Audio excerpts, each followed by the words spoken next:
All right, everyone, so here's my tire here to this trailer. We're starting out here just to show you the damage that I originally found. This is, I wouldn't say brand new, but tons of tread loft on it. Usually trailer tires don't really run out of tread before they just get dry rotted and ruined. But this is a fairly new, really good tire. And as you can see, I got a ring rubbed all over in it and all the way around, and it blew on me. And when I first saw this, I didn't understand why.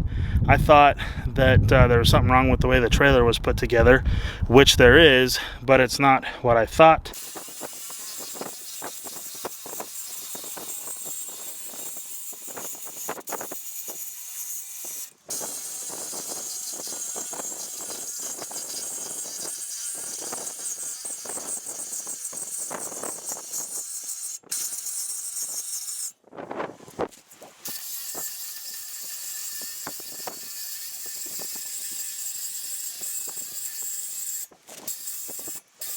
So a couple of weeks ago, probably actually about a month ago now, I went and picked up a couple of zero-turn lawnmowers to fix and flip, and they were pretty heavy, but nothing that this trailer shouldn't have been able to handle. Probably 12, 13, 1,400 pounds a piece. Not a piece, but altogether, I would guess around 1,500 pounds. This is a 1,500 pound axle at the very least, and on second thought, it might have been a little bit much for it. But it wasn't the fault of the axle. There's nothing wrong with the axle. Check out this weld here. So you can see the weld a little bit here where my thumb is, where it broke. You got the connection here. It's all broke off. I'm gonna climb under the trailer a little bit more and then have you look at the welds that the person that built this trailer put on here. So there you can see the front side and the back side welds. Tiny, crappy little porosity filled beads. And they didn't go all the way across. Really, really pathetic craftsmanship on such an important part of this trailer. I've got to go pick up a couple more lawnmowers tomorrow to fix and flip, and I need this trailer, so I got to get this put back together. I got to get those old welds ground down and then do some really good thick heavy beads on this bracket here.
So that's the new welds. They're not super great, but I welded them all the way around, and I went and tested it out. Took it for a little test drive, and held up fine. Of course, there's no weight in the trailer, but I have no doubt in my mind that these welds and this little job here is going to be significantly better than what was there before. So I'm pretty satisfied with that. The other side is a little bit better, but the welds are still tiny and thin, and I'm definitely going to have to go through and reinforce those here in the not too distant future. But for now, I think they'll hold for the 800 pounds in lawn tractor that I'm going to haul with them tomorrow. So there you go, guys. Thanks for watching. If you like this video, click the thumbs up, and don't forget to subscribe if you're not already a subscriber. If you are a subscriber, thanks. I really appreciate it. We'll see you in the next video.